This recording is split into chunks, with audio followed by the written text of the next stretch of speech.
The alarm blared through the cargo bay of the Wandering Star, and Park knew immediately that something was wrong. He had been checking the inventory manifest when the sensors picked up the distress signal. His ship was small, meant for trading between stations in the neutral zones, not for rescue operations. But the signal was close, and it was desperate. Rushed to the bridge, his boots clanging against the metal floor. His crew was already there. Lee Minyu sat at the navigation console, his fingers moving quickly across the controls. Stood at the weapons station, though their ship barely had any weapons worth mentioning. Both men looked at with worried expressions. "Captain, there's a fight happening near the Kelvin station," Minyu said quickly. "3 pirate ships attacking a single shuttle. The shuttle is broadcasting Imperial codes." Felt his stomach tighten. The Empire was powerful and proud. Their technology was far beyond human capability, and their military was legendary. If pirates were bold enough to attack an Imperial shuttle, they must have been desperate or stupid. Maybe both. "How far?" asked. 10 minutes at full speed," Minyu replied. "But Captain, we can't fight 3 pirate ships. We'll be destroyed." Stared at the display screen. He could see the shuttle surrounded by the larger pirate vessels. Explosions lit up the darkness of space as the shuttle's shields took hit after hit. The smart decision would be to turn away, to call for help, to let someone else handle it. But had been a soldier before he became a trader. He knew what it meant to leave people behind. He had done it once before, years ago during the war, and the guilt still haunted his sleep. "Take us in," ordered, full speed.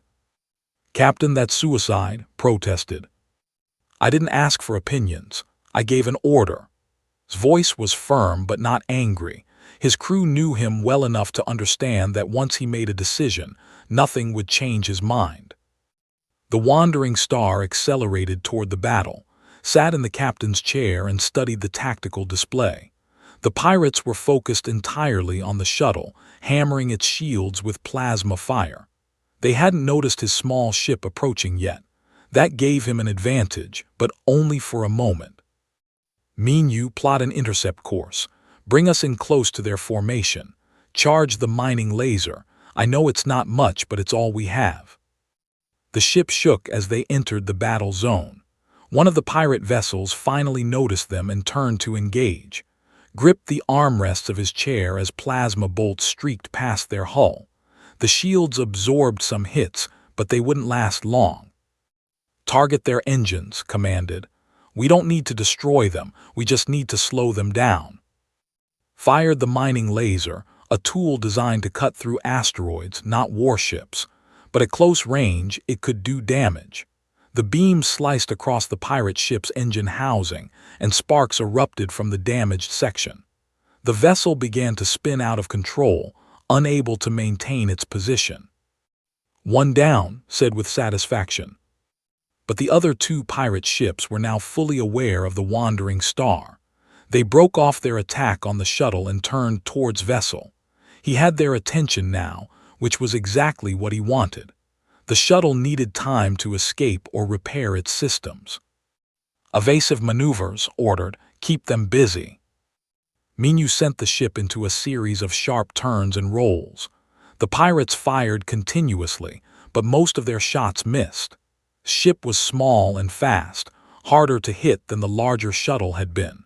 But every near miss reminded him that one good hit would end everything.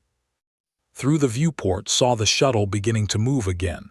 Its engines flickered to life, damaged but functional. Good. They had bought enough time. Now he needed to finish this. "Bring us around," said. "Head straight for the shuttle, we're going to board it."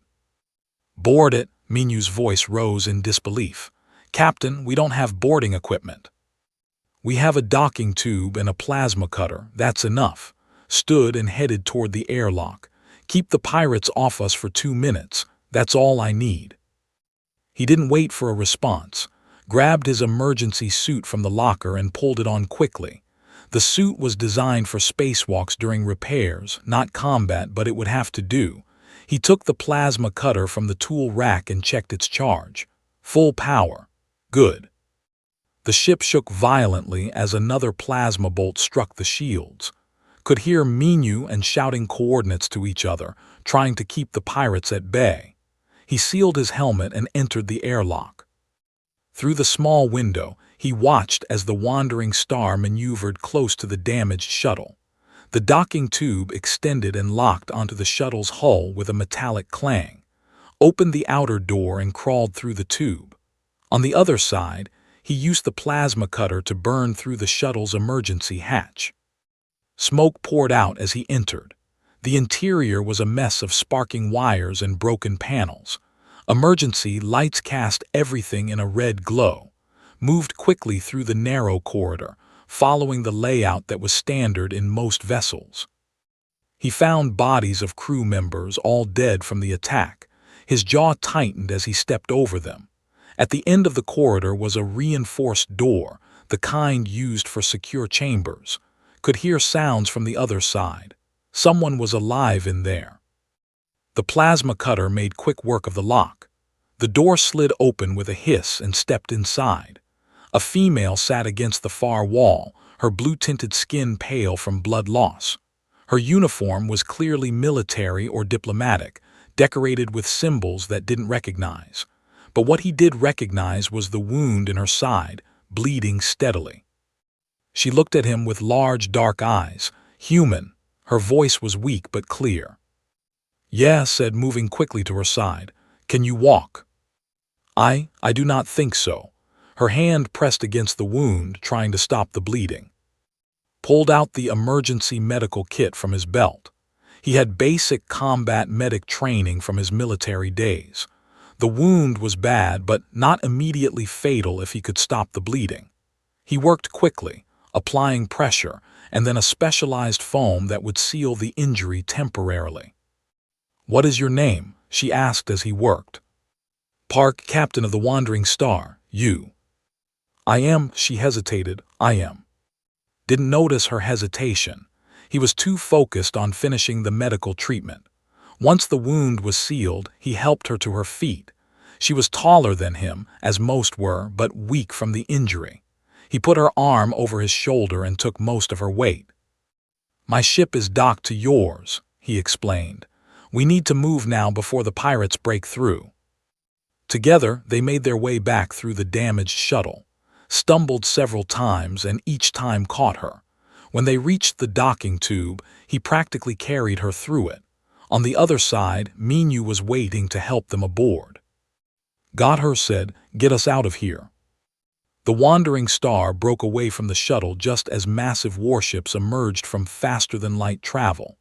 The Imperial fleet had arrived, their vessels gleaming and powerful. The pirate ships that had been attacking moments ago now scattered in panic, desperately trying to escape. Help to the medical bay as Minu navigated away from the battle zone. She looked at him as he helped her onto the medical bed, her eyes filled with something he couldn't quite identify. "You saved my life," she said quietly. "Just doing what's right," replied. He didn't think much of it at the time. He had no idea that those words would change his entire future. 3 days after the rescue, found himself standing in the reception hall of an Imperial warship, surrounded by soldiers who towered over him. His crew had been escorted to a different section of the vessel, and he hadn't seen them since boarding. They had been polite but firm. They wanted to thank him personally for saving one of their people. At least, that's what they said. A door opened at the far end of the hall, and an officer entered. His uniform was covered in medals and decorations that couldn't begin to understand. The officer's face was stern, his dark eyes studying with an intensity that made him uncomfortable. "Captain Park," the officer said in perfect human language, "I am commander of the Imperial Guard. You have been summoned to receive the gratitude of the Empire. You will accompany us immediately." Felt a chill run down his spine. "That's not necessary. I was just doing what anyone would do. I need to get back to my trade route." "It was not a request," replied. "Your ship and crew will be transported safely. You will come with us." There was no room for argument in his tone. Nodded slowly, realizing he had no choice in the matter. Whatever he had gotten himself into, it was bigger than he had thought. The journey to the took 2 days through faster-than-light travel, spent most of that time in a comfortable but isolated cabin.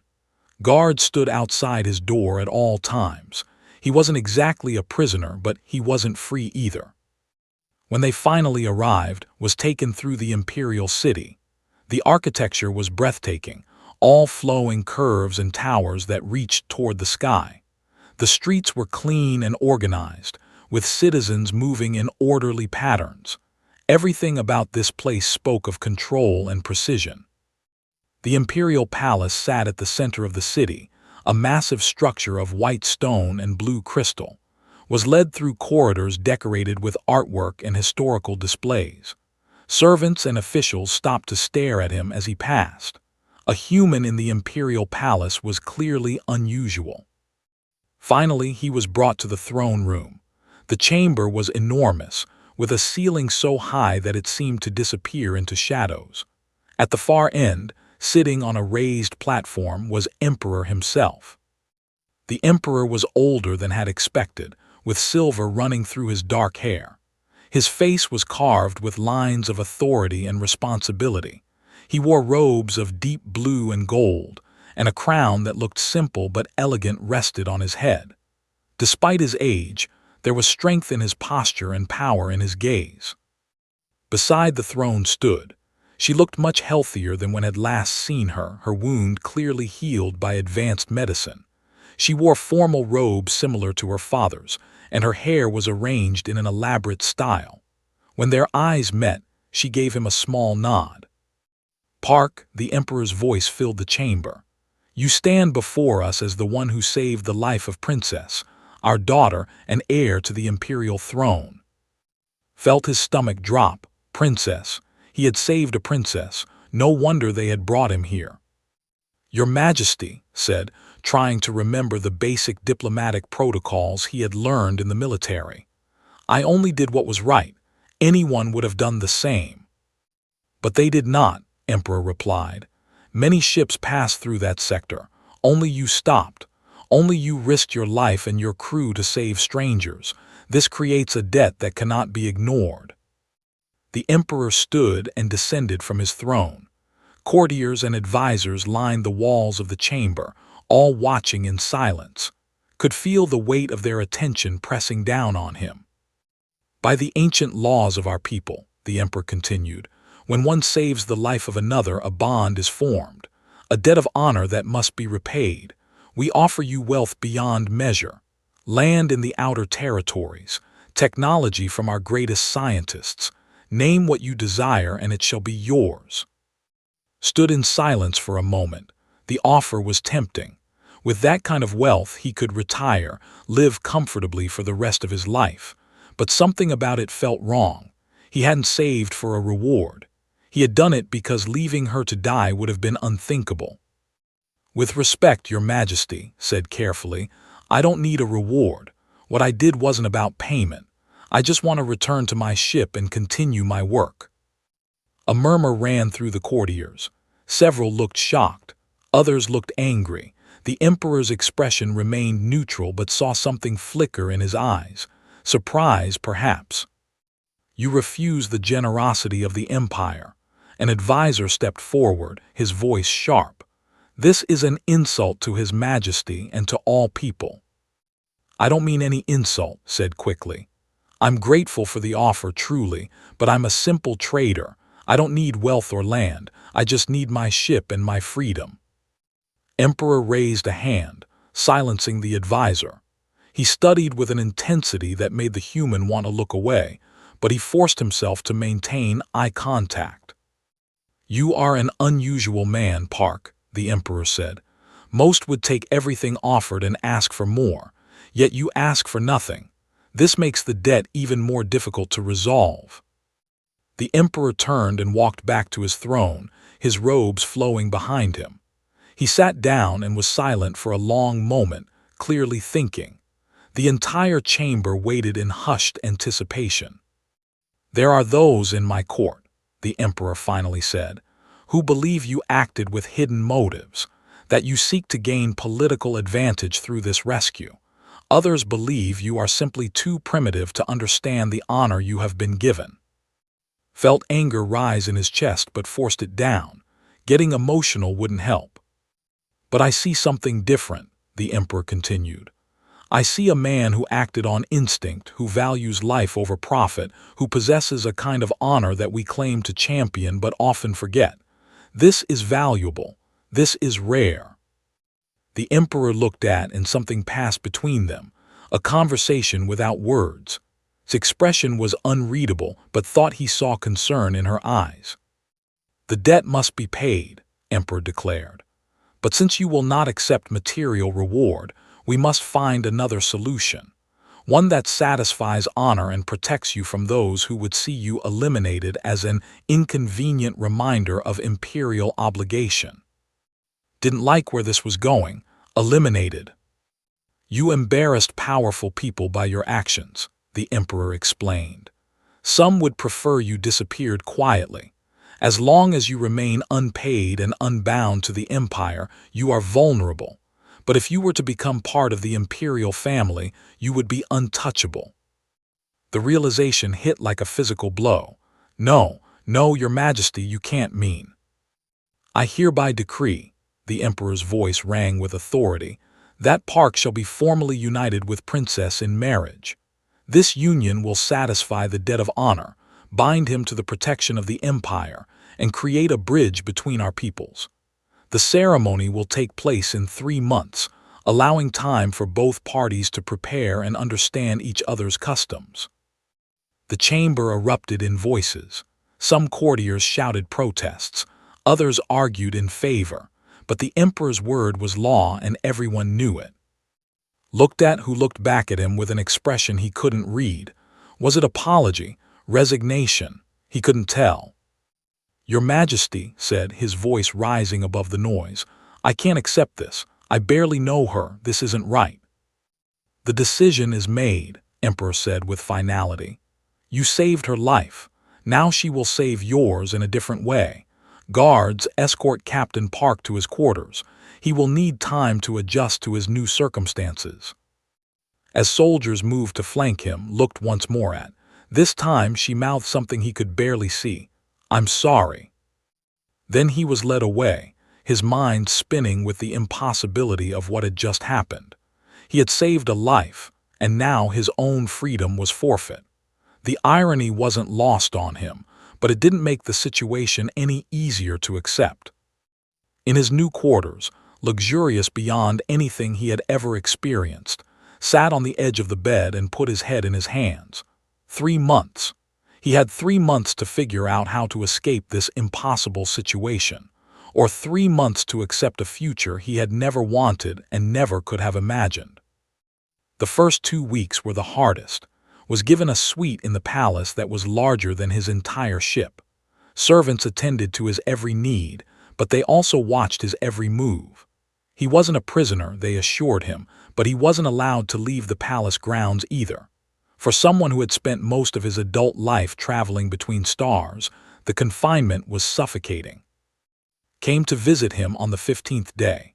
She arrived without announcement, wearing simpler robes than she had worn in the throne room. 2 guards accompanied her but stayed outside when she entered his quarters. Captain Park, she said formally. Just is fine, he replied, standing from the chair where he had been staring out the window at the city below. We're supposed to get married, right? Might as well skip the formalities. She flinched slightly at his bitter tone. I understand you are angry. Angry? Laughed without humor. I'm trapped. My crew is somewhere in this city, probably being watched. My ship is impounded, and I'm being forced to marry someone I don't know because I had the bad luck to do the right thing. So yes, I'm a bit angry. Walked to the window and stood beside him, looking out at the same view. I did not want this either. My life has always been decided by duty and politics. I had hoped, perhaps foolishly, that my father would allow me to choose my own partner when the time came, but that choice was taken from both of us. Glanced at her. In the light from the window, he could see the fatigue in her face. She might be a princess, but she was just as trapped as he was. "So what do we do?" he asked, his anger deflating slightly. "We adapt," she said simply. "It is what both our peoples do best, is it not? Humans are famous for adapting to any situation, and my people pride themselves on finding solutions to impossible problems. Perhaps together we can make this bearable." "Bearable," repeated. "Not exactly a romantic goal." "Romance was never part of the arrangement," said, "but mutual respect could be, understanding could be, maybe even friendship in time." She turned to face him fully. "We have 3 months before the ceremony. We are required to appear together publicly, to learn each other's customs. We can fight this the entire time and make ourselves miserable, or we can try to find some common ground. The choice is yours." Considered her words. She was right, of course. Fighting would only make things worse, and despite his anger at the situation, he didn't blame her. She was as much a victim of this as he was. "Fine," he said. "We try, but I'm not pretending to be happy about any of this." "I would not ask you to," replied. "Honesty is more valuable than false happiness." Over the following weeks, they began to spend time together. At first, it was stiff and formal. They attended cultural performances where struggled to understand the complex art forms. He sat through diplomatic dinners where the conversation was full of political subtext he couldn't follow. Every appearance was analyzed by the court, every word and gesture scrutinized for meaning. But slowly, things began to change. Showed him the parts of culture that weren't about politics or power. She took him to the imperial gardens, where plants from dozens of worlds grew in carefully maintained harmony. She explained the philosophy behind architecture, how every building was designed to create balance and peace. "My people believe that order creates beauty," she explained as they walked through a corridor with walls that seemed to flow like water frozen in time. "Everything has its place, its purpose. When things are in their proper order, harmony is achieved." "Humans are different," said. "We believe that chaos creates opportunity. When things fall apart, we find new ways to put them back together, sometimes better than before." "Perhaps that is why my father chose this path," mused. "Our empire has been stable for 1,000 years, but stability can become stagnation. Maybe he sees in you, in humanity, something we need, the ability to change when change is necessary." Found himself teaching her about human culture in return. He showed her music from Earth, the wild variety of styles that humans had created. He explained human history, the endless cycle of conflict and cooperation that had driven humanity to the stars. He taught her how to play cards, a simple game that made her laugh when she lost. "You cheat," she accused playfully. "I adapt," he corrected with a grin. "It's what humans do best, remember." One evening, about 6 weeks after the decree, they were sitting in the palace library. Was reading from a historical text, translating passages for about the founding of the empire. He was half listening, more interested in watching how animated she became when discussing history. "You really love this stuff," he observed. She looked up, surprised. "History? Yes, I suppose I do. It reminds me that even the greatest empires began with simple people making difficult choices. That power and position are temporary, but the impact of our decisions echoes through time."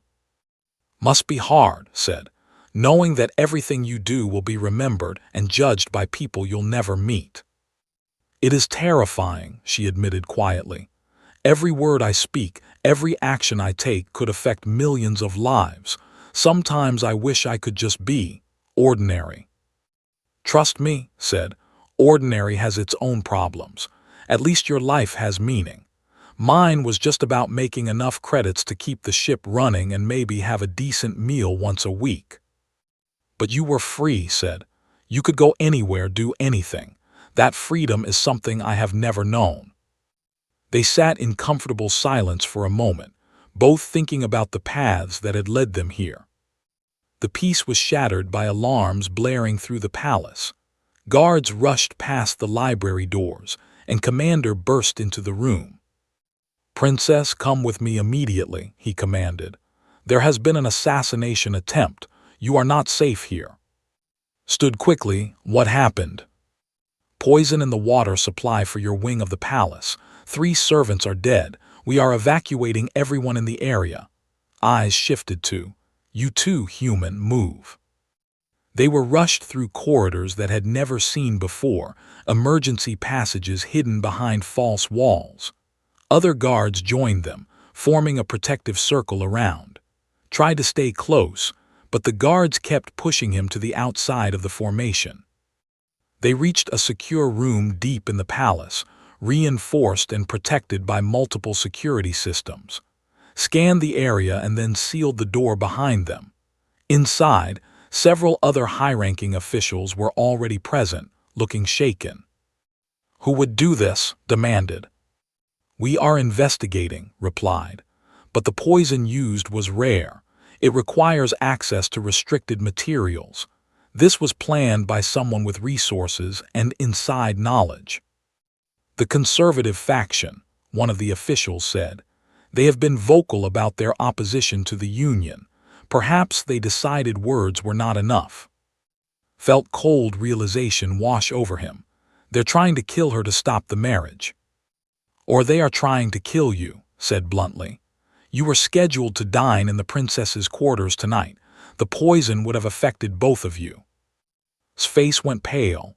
"Then this is my fault. If I had refused the union, none of this would have happened." "No," said firmly. "This is the fault of whoever planted that poison. We didn't ask for any of this, but we're not responsible for other people's evil." She looked at him, and something shifted in her expression. For the first time since they met, she seemed to really see him, not as an obligation or a problem, but as a person standing beside her in crisis. "What do we do?" she asked. Thought quickly, his old military training kicking in. "We find out who did this, and we make sure they understand that we're not backing down. If they want to stop this union, they'll have to do better than poison." Looked at him with something approaching respect. "You speak like a soldier." "I was one before I became a traitor," admitted, "and I don't like being attacked." Over the next 3 days, they worked together to identify the conspirators. Used her knowledge of palace politics to narrow down suspects. Suggested investigative approaches that they hadn't considered, looking at the problem from angles their ordered thinking missed. When they finally found the culprits, 3 minor nobles connected to the conservative faction insisted on confronting them personally. Stood beside her as she pronounced judgment, and in that moment he saw not a princess trapped by duty, but a leader who would protect her people no matter the cost. That night, after the conspirators had been taken away, they sat together in a different part of the palace, sharing a simple meal that had prepared using human recipes. "You can cook?" asked surprised. "When you travel alone, you learn," he said. "Besides, ship food gets boring fast." She tasted the dish carefully, then smiled. "It is chaotic, too many flavors competing with each other, but somehow it works."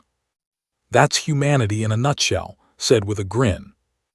Laughed, a genuine sound that made something warm settle in his chest. Maybe, he thought, this wouldn't be so bad after all. They weren't in love, not yet, and maybe never, but they were becoming something else. Partners, friends, people who could rely on each other when things fell apart. It wasn't what either of them had wanted, but it might be something worth having anyway. The human diplomatic ship arrived 3 weeks before the scheduled wedding ceremony. It was a massive vessel, one of the newer models that humanity had built after joining the galactic community. The sight of it appearing in orbit above the sent ripples of tension through the imperial court. Was summoned to meet with the human delegation.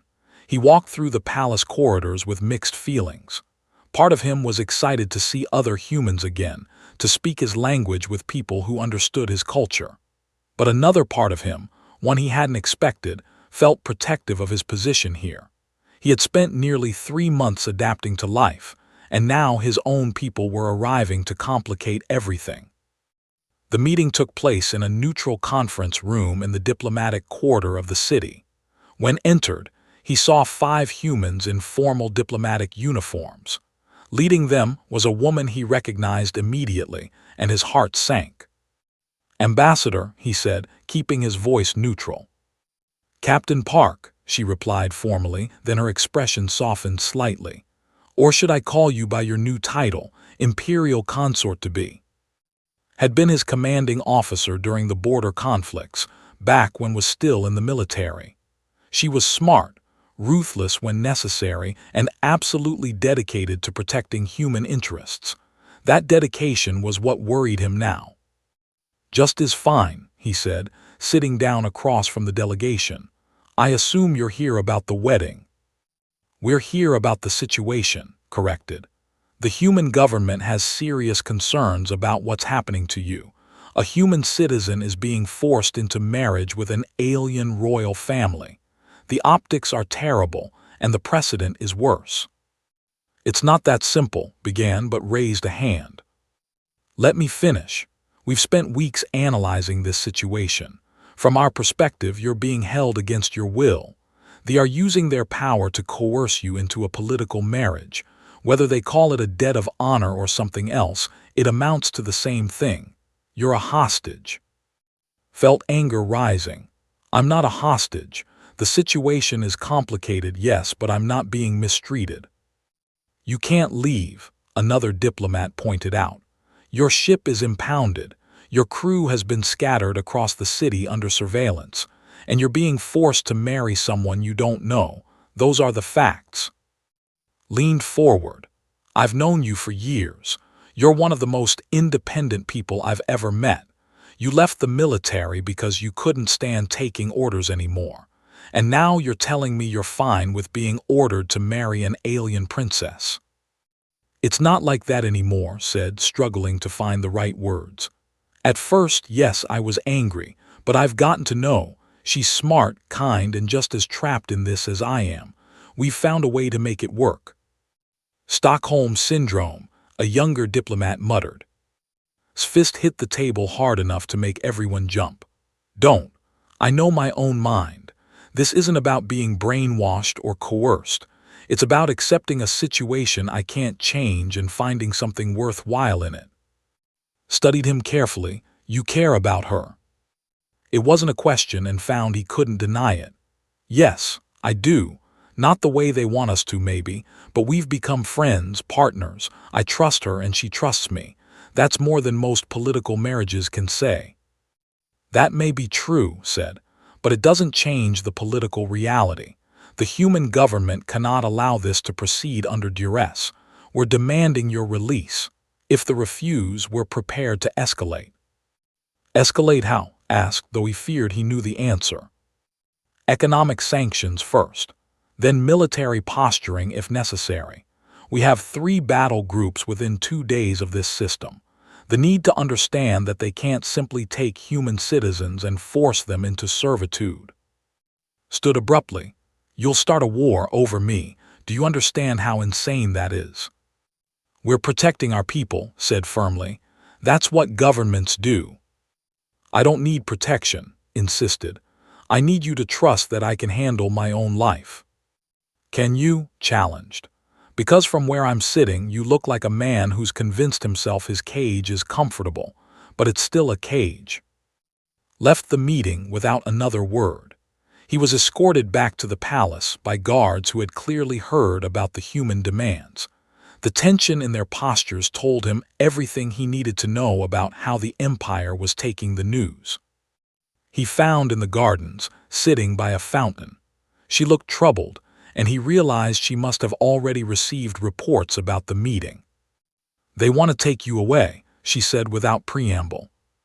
"They think they're rescuing me," replied, sitting beside her. "They see a human being forced into marriage and they want to stop it. I can't really blame them for that." "But you do not want to be rescued." It wasn't a question. Was quiet for a moment. "A few months ago I would have jumped at the chance, but things have changed. I've changed. This situation isn't what I would have chosen, but I've found something here worth staying for. Turned to look at him. Worth starting a war over. No, said immediately. Nothing is worth that. We need to find a solution before this spirals out of control. Over the next few days, tensions escalated exactly as had warned. Human battle groups moved to the border of space. The Imperial fleet responded by mobilizing its own forces. Diplomatic channels buzzed with threats and counter-threats. The galactic community watched nervously as two of the major powers moved toward confrontation. And met in secret, away from advisors and politicians who would try to use them as pawns. They talked for hours, trying to find a way out of the mess. My father will not back down, said. To release you now would be seen as weakness. The Empire showing submission to human demands. It would undermine his authority and potentially destabilize the government. And my people won't back down either, said.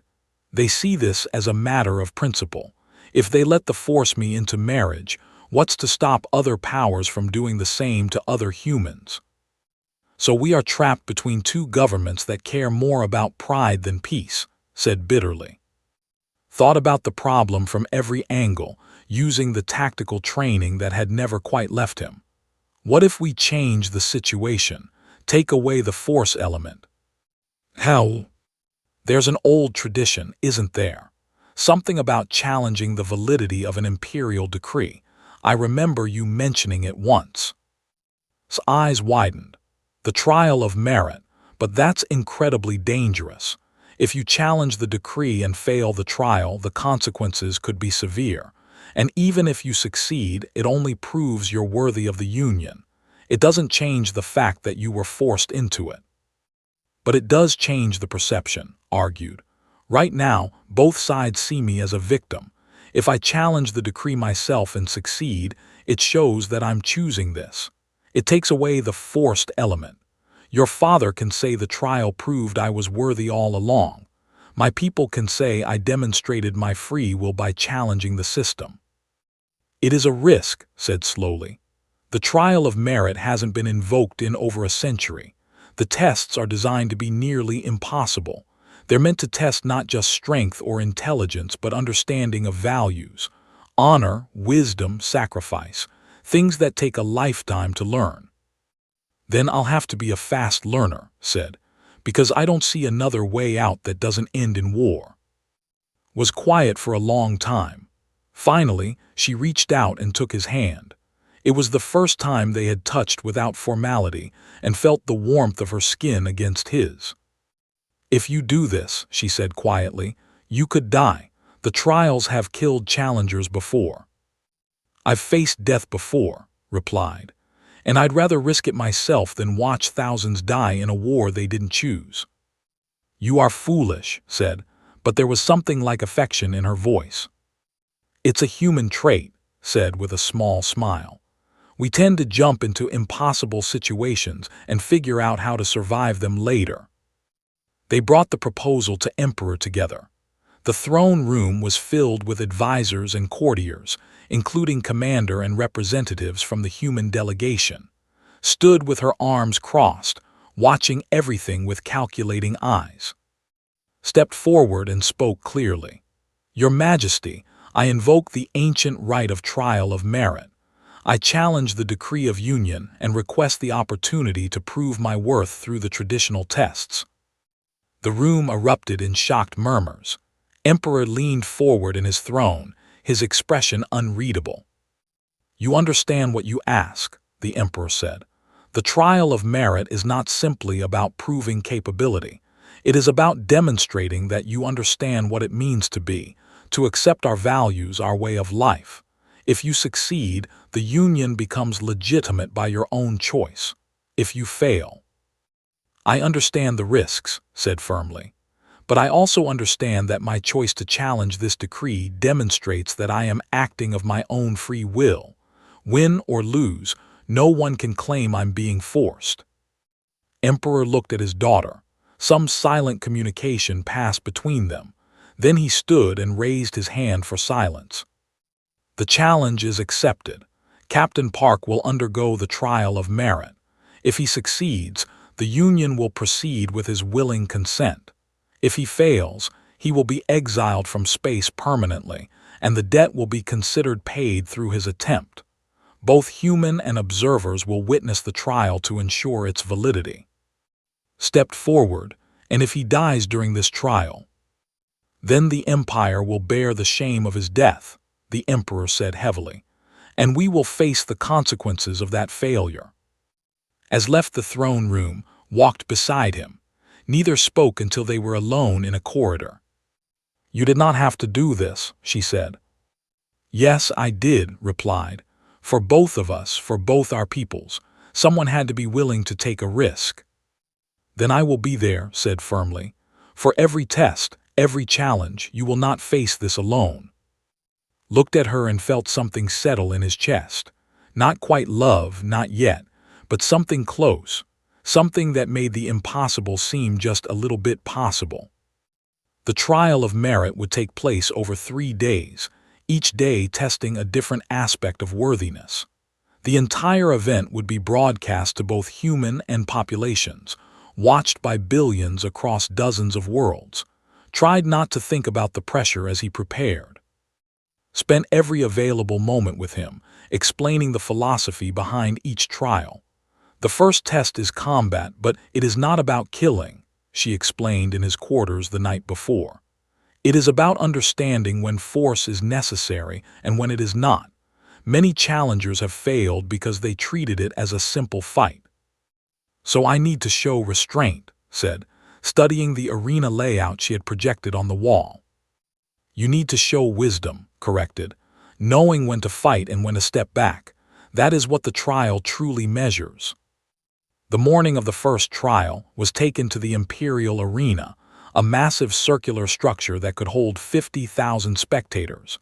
Every seat was filled. He could see human diplomats in one section, including who watched with an unreadable expression. Nobles filled the other sections, many looking skeptical that a human could pass even the first test. Emperor sat in the royal box beside him. When their eyes met across the arena, she gave him a small nod of encouragement. Commander entered the arena and explained the rules. Captain Park will face 3 opponents in sequence. Each represents a different challenge. He may use any method to overcome them, but how he chooses to do so will determine his success or failure. The first opponent emerged from the opposite gate. It was a warrior in full armor, carrying traditional weapons. The warrior was huge, at least a foot taller than and significantly heavier. The crowd murmured with anticipation. The combat began with the warrior charging forward, weapon raised, dodged to the side, using his smaller size as an advantage. The warrior swung again and again, each strike powerful enough to seriously injure if it connected.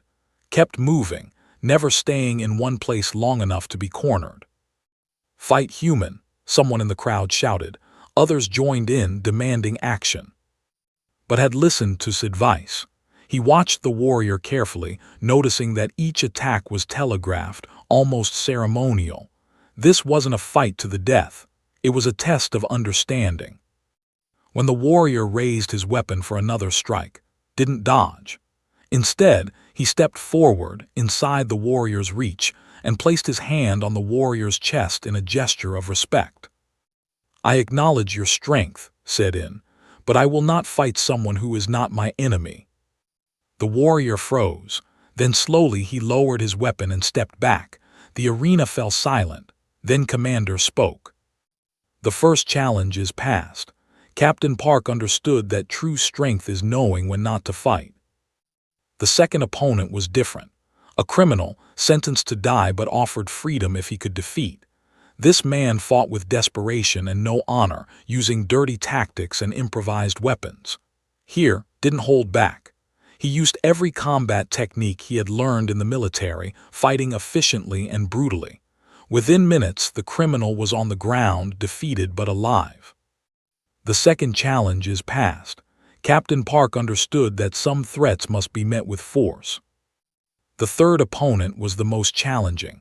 It was a child, no more than 10 years old, holding a training weapon and looking terrified. The crowd gasped. This was the true test. Approach slowly, hands open and non-threatening. He knelt down to the child's level and spoke gently. "You don't want to fight me, do you?" The child shook his head, tears in his eyes. "Neither do I," said. He turned to Commander. "I refuse this challenge. I will not fight a child no matter what the trial requires." The arena erupted in argument. Some called for his disqualification. Others shouted approval. Emperor stood and silence fell immediately. Captain Park has passed the third challenge. He understood that some lines must never be crossed, regardless of the cost. The first trial is complete. That evening came to his quarters. She looked exhausted but pleased. "You surprised many people today. The conservative faction expected you to fail immediately. Instead, you showed more understanding of our values than most warriors." "I had a good teacher," said with a tired smile. The second trial took place the following day in the Hall of Records, a library containing thousands of years of history. Was presented with 3 scenarios, each one a historical crisis that had faced the Empire. He had to explain how he would have handled each situation and defend his reasoning before a council of scholars.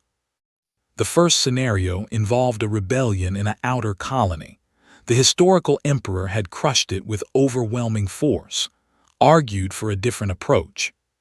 "Force creates resentment," he explained. "Understanding creates cooperation. I would have sent diplomats first to understand why the colony rebelled. Often, people don't rebel because they're evil. They rebel because they feel unheard." The scholars debated his answer intensely. Some called it weak, others called it wise. In the end, they ruled it acceptable. The second scenario involved a trade dispute with another alien civilization. The historical solution had been to sever all trade and isolate the other civilization until they capitulated.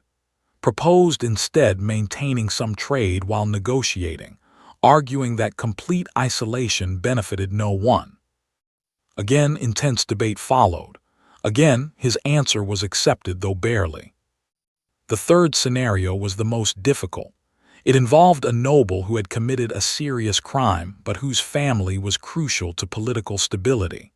The historical emperor had quietly pardoned him to maintain peace, argued against this. "Justice that applies differently based on status isn't justice," he said firmly. "It's corruption. The noble should face the same consequences as anyone else. If that causes political problems, then the political system needs to change, not the application of justice." This caused an uproar. Several scholars argued that he didn't understand the complexity of governance, stood his ground. "I understand that the easy choice and the right choice are often different. But if your empire only enforces justice when it's convenient, then it's not really an empire of honor. It's just another power structure protecting the powerful." Watched from the observation area, her heart in her throat, was challenging centuries of politics with his answer. He could fail the entire trial here.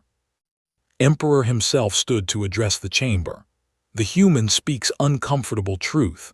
Our empire prides itself on honor, yet we have often bent that honor for convenience. Perhaps that is why we have become stagnant." Captain Park's answer is accepted. The second trial was passed.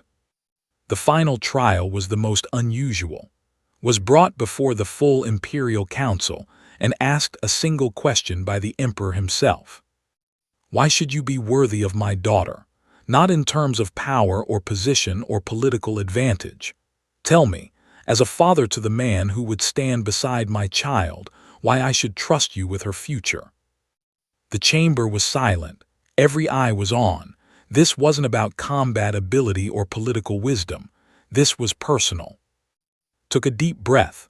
"Your Majesty, I can't promise I'll always make the right decisions. I can't promise I'll understand all the complexities of your culture or that I'll never make mistakes. I'm human, which means I'm flawed and stubborn and sometimes foolish." He glanced at, who watched him with an expression he couldn't quite read. "But I can promise that I will always stand beside her, not in front of her or behind her.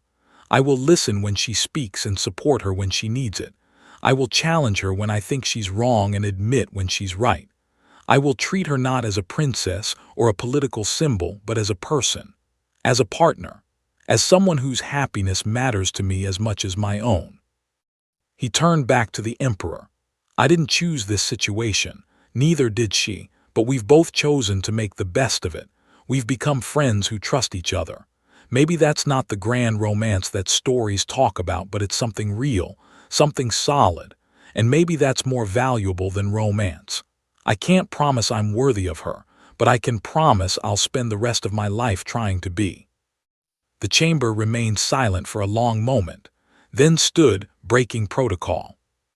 "Father, I request permission to speak." Emperor looked surprised but nodded. Stepped forward into the center of the chamber. "I have spent my life being told what to do, who to be, and what to want. Every decision has been made for me in the name of duty and honor. When you decreed this union, I was angry, not at, but at having another choice taken from me." She looked at, "But these past months have shown me something I never expected. This human, this man whom my father forced into an impossible situation, has given me more freedom than I have ever known. He has listened to me, argued with me, made me laugh and made me think. He has treated me as an equal, not a princess to be or a prize to be won." She turned back to her father. "You asked him why he should be worthy of me. I say he already is. Not because he passed your trials, though he did. Not because he demonstrates values, though he does. But because he makes me want to be better. Because with him, I am not just a princess. I am a person. And that is worth more than all the political advantages in the galaxy." She walked to stand beside. "I choose this union.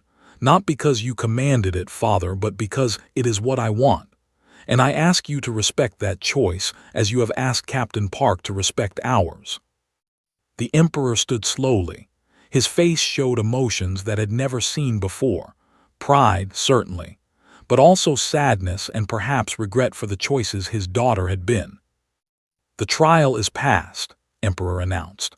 "Not because Captain Park has proven himself by our standards alone, but because both he and my daughter have shown wisdom beyond their years. They have taken a situation born of politics and transformed it into something genuine. The union will proceed, not as a decree, but as a choice freely made by both parties." He looked at the human delegation. "Ambassador, I trust this satisfies your concerns." Stood and bowed slightly. "It does, Your Majesty. The human government recognizes this union as legitimate and consensual.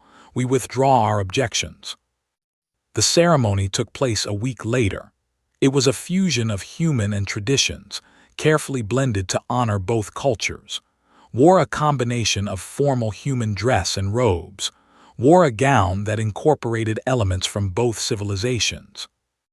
The guest list included humans and diplomats and soldiers, nobles and common citizens. Crew from the Wandering Star stood in the front row, looking proud and slightly overwhelmed. Attended as well, and after the ceremony she approached privately. "I was wrong about you," she admitted. "I thought you were being controlled, but you've done something I didn't think possible. You've built a bridge between our peoples." "I just tried to survive," said with a smile. "That's what humans do best," replied. "We survive the impossible and make it look easy. You've honored us all today." As the celebration continued, and found a quiet moment alone on a balcony overlooking the city. The sun was setting, painting the sky in shades of purple and gold. So said quietly, "We did it." "We did," agreed, "though I'm still not entirely sure how." "We adapted," said with a smile. "Both of us. We took an impossible situation and made it possible." "Is this what you wanted?" asked. "Really?" Thought about it for a moment. "I wanted freedom, choice, the ability to decide my own future, and somehow through all of this I found it. Not in the way I expected, but maybe that's the point. Life doesn't always give us what we want in the package we expect. Very philosophical, teased. I learned from the best, replied, bumping her shoulder against his. They stood in comfortable silence, watching the city below. It wasn't perfect. There would be challenges ahead, cultural misunderstandings, political tensions, and the constant pressure of being symbols for their peoples. But they would face it together, as partners who had chosen each other despite everything.